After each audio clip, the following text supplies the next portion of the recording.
And then it's got commentary. You know, you go on Genesis 1 and how God reveals himself, and here they got Bible commentary on that, right there next to you for you to use. So all of it is easily accessible. It scrolls all the way down. Let's see if I can get down to where there's your points. Don't be overwhelmed by this, guys, and then I want to get more specific about this in just a minute. What's cool is at the very end, it's got a conclusion, where you land the plane, different questions that you can throw on there to your students just to kind of make sure they're getting the main point that you're trying to communicate. And this is additional resources. If you're kind of nerdy, kind of like me, or you want more devotional material, there's books, chapters you can look up online that will give you more references if you want them. If you're in a sermon podcast, they've got these sermons that you can reference on their website, or you can look up here that will help you connect with the lesson more deeper.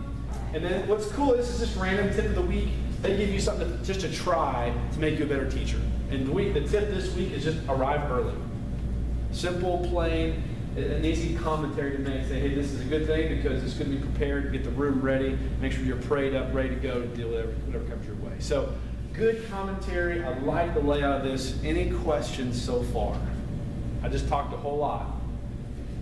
So, well, thank you. I'm good at talking. So, if you have any questions, now here's the deal. If you're teaching 6th grade boys or 9th grade girls, and you're like, they are nowhere near this spiritually, developmentally, this is nowhere on their radar, simplify it. Take the truth, find ways to get them in the Word, and just get it where they are. Don't feel like you have to speak over their heads because this is what the lesson tells me to do. No, have freedom as a teacher to know your audience. You know, the way I teach the 12th graders is a lot different than the way I teach the 6th graders, because developmentally there are just 2 different levels, okay? So adjust your lesson to your context, to who your audience is, and that will really help you go a long way. And so this outline I gave you in your hand kind of walks through what we just went through. Does anybody have any questions at all? If you feel overwhelmed or just confused, please talk to me afterwards, or you can ask me now if you're not embarrassed to do that. But I'm excited about this because what's good, and if this video had worked, you could have seen it, is that this is a gospel-centered lesson. It's not morals. It's not go do these things so you can earn God's favor. It's the fact that we are favored by God because of what Jesus did for us. Then we go live it out. And so everything points back to Jesus and what he has done for us. Which Luke 24, in the road to Emmaus, Jesus talks to the 2 guys, and he says, starting with Moses and the prophets, he explained how every part of the Old Testament was pointing to himself. The entire Old Testament is a big arrow pointing to Jesus. And so this curriculum flushes that out. Instead of it being curriculum that is very weak and shallow, it can go deep if you so desire to go that deep with them. So you guys curtail this to your class, whatever that looks like.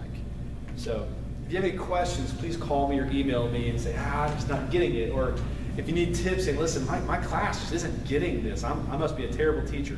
And I think that we can work on that, okay? So I think we can work through this. Everybody good with the curriculum? Okay. Now is when we can really go downhill and be finished up here so I can. Okay.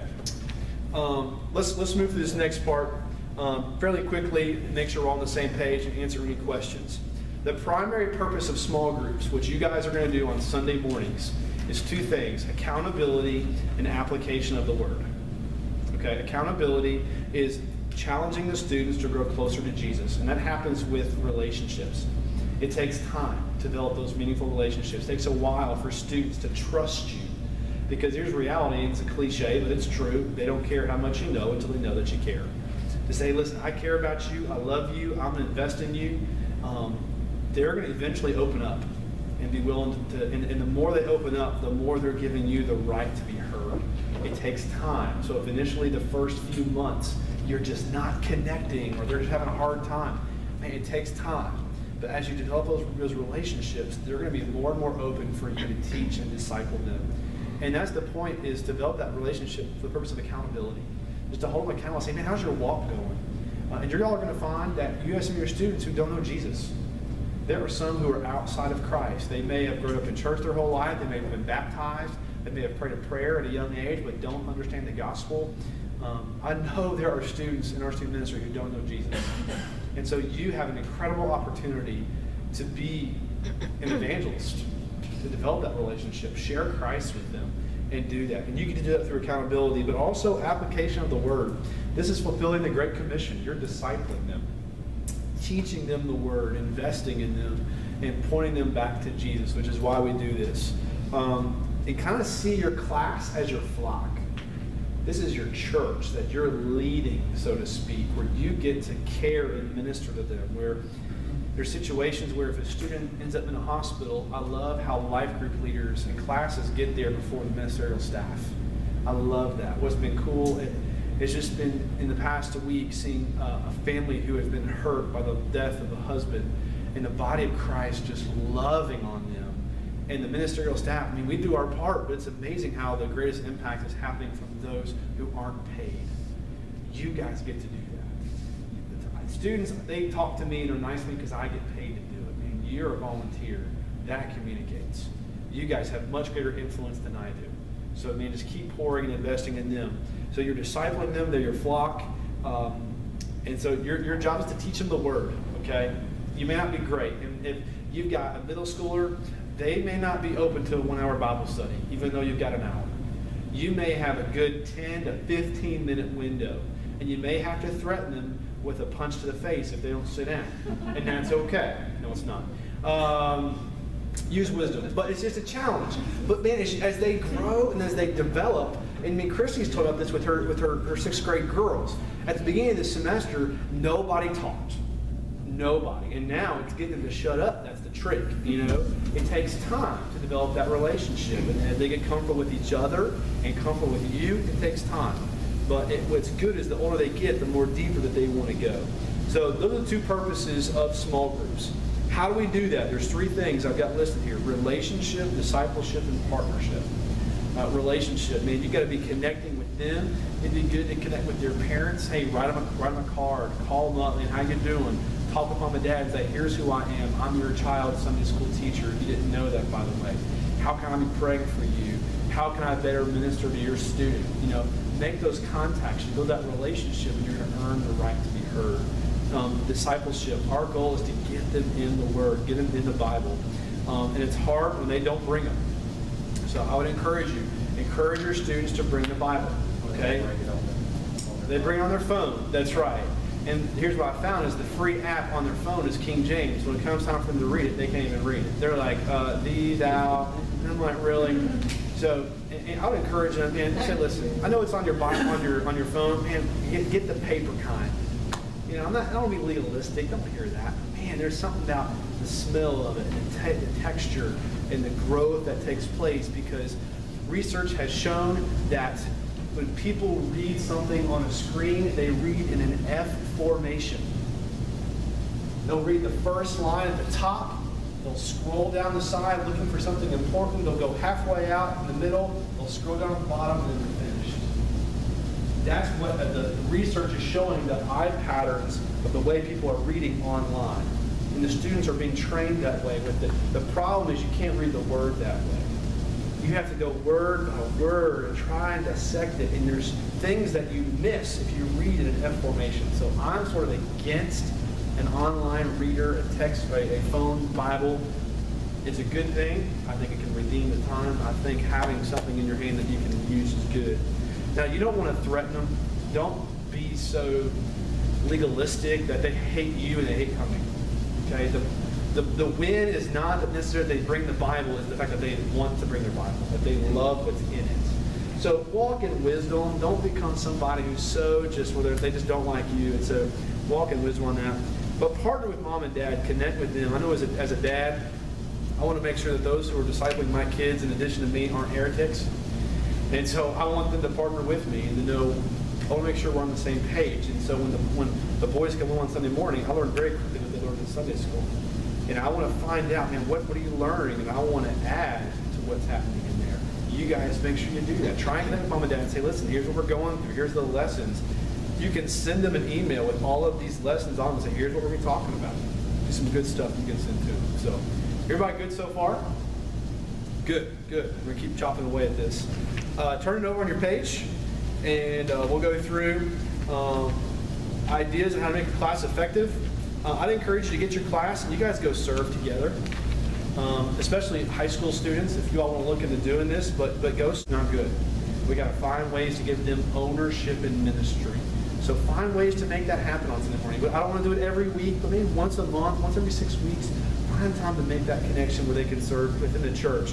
Or if you want to find a ministry outside the church, like the Love Lady Center, or help me out, Justin, the Safety Net. Yeah. Family Connections. There's so many places. Connect with Shirley Stones. Say, Shirley, where can we go serve on a Saturday? Great way to build relationships and they get ownership in ministry. Yes, ma'am. Do you still go like sometimes on Wednesdays to the nursing home? We have not recently. Now, you're welcome to bring them. I mean, we do it once on Sunday. There's about 5 of us that do the worship service. We've been doing it. Okay. If you want to ever bring them on Sunday, just let me know. Or Mike West, we would love to have them. When do y'all go? Like Third Sunday every month. In the afternoon? 2 o'clock. 2 o'clock. Can you send that information so that I can let everybody know about it? Yeah. That'd be great. That'd be great. That'd be good. Be a good ministry for you, if anybody wants to It's go. awesome. Oh, We I used love to it, go kids. like once a month. When I was in youth, we went to the nursing home and Yeah. you could just see like the glow in their Yeah. faces. Oh, they love it. That's It's cool. the one, we go to the one in Chandler Rehab. Okay. Yeah. It's on the Some same of those road, people First don't Baptist even have Alabama. family or anybody that can Yeah. see them. It's great ministry. It's good stuff. Thank you. That'd be good. That'd be a good connecting point. I'd encourage your class to give together. Now, I would sort of discourage the middle school classes to do this because you'll find that you're the one shouldering the responsibility to pay for this. So don't sponsor a Compassion International kid because guess what? You're the one paying the bill. But if you feel like to do it, go for it. But if you're in high school, man, see if your students want to do it. Now, this is in addition to what we're already doing. On Wednesday nights, we sponsor Aver and Miguel through World Vision. And we still give to them, and once the students continue to give to them. But maybe you as a class want to take ownership in that, to take on a student. Justin Ireland, who goes to Westwood, works in the student ministry. He works for Compassion International. He travels around the world doing stuff for them. He'd be a great contact to get set up with something like that. So that'd be a cool thing if you guys so desire to do it. Do fun stuff. Okay, I listed one time every 6 weeks if you can. If you can do more than that, great, go for it. Go watch a movie as a class. Watch a ball game with football coming up. Go throw a frisbee to park, play sports together, whatever girls do for fun, I have no idea. Go do girly things. You know, that's a good way, because I'll tell you, your greatest ministry will take place off campus. Okay, and so if you connect with them off campus, you're going to earn the right to be heard on Sunday mornings, because they'll have that relationship, that experience with you outside class would be huge. Adopt a people group and pray. I gave you, how can we care for little children? Maybe you find ways to connect with Rick Swing and say, where in the church is there in need on Sunday mornings so that we can meet it?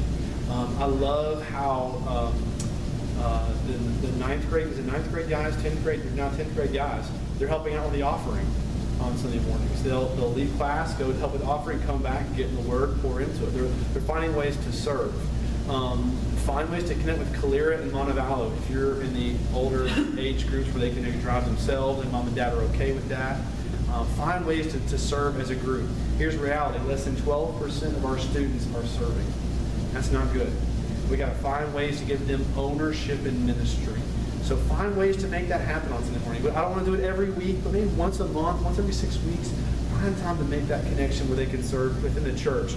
Or if you want to find a ministry outside the church, like the Love Lady Center, or help me out, Justin, the Safety Net. Yeah. Family Connections. There's so many places. Connect with Shirley Stones. Say, Shirley, where can we go serve on a Saturday? Great way to build relationships and they get ownership in ministry. Yes, ma'am. Do you still go like sometimes on Wednesdays to the nursing home? We have not recently. Now, you're welcome to bring them. I mean, we do it once on Sunday. There's about 5 of us that do the worship service. We've been doing it. Okay. If you want to ever bring them on Sunday, just let me know. Or Mike West, we would love to have them. When do y'all go? Like Third Sunday every month. in the afternoon? 2 o'clock. 2 o'clock. Can you send that information